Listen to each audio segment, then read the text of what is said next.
Hello. நம்ம எல்லாருக்கும் இருக்கக்கூடிய ஒரு கெட்ட பழக்கம், உடனே அந்த கெட்ட பழக்கத்துலேருந்து நம்ம வெளியில் வரணும், உடனே அந்த பழக்கத்தை விட்டுறணும் அப்படிங்கிற மாதிரியான ஒரு பேட் ஹேபிட் நம்ம எல்லாருக்குமே இருக்குது. அது என்ன அப்படின்னா, நமக்கு அதாவது நம்மளை மற்றவங்க கூட கம்பேர் பண்ணிக்கிறது. நமக்கு வந்துட்டு நம்மளோட கண் இப்படி இருந்திருக்கலாமே, நம்ம முடி இப்படி இருந்திருக்கலாமே, நம்மளோட ஹைட் இப்படி இருந்திருக்கலாமே, வெயிட் இப்படி இருந்திருக்கலாமே, கலர் எப்படி இருந்திருக்கலாமே அப்படின்னு எல்லா விஷயத்தையும் நம்ம ஃபிசிக்கல் அப்பியரன்ஸை அடுத்தவங்களை பார்க்கும்போது நமக்கு ஒரு சில விஷயங்கள் அழகாக இருக்குது அப்படின்னு தோணும்.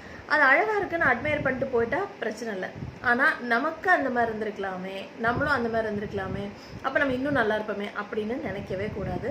அது நம்மளை படைச்ச கடவுளையே நம்ம அவமானப்படுத்த மாதிரி அப்படின்னு சொல்லுவாங்க.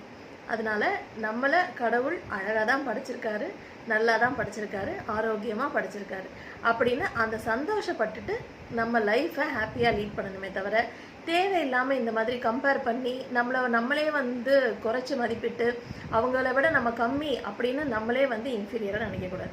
கடவுளோட படைப்பில் எல்லாருமே அழகு தான், எல்லாமே அழகு தான். அதனால நம்மளை யார் கூடயுமே நம்ம கம்பேர் பண்ணிக்க வேண்டிய அவசியமே இல்லை. பாய்.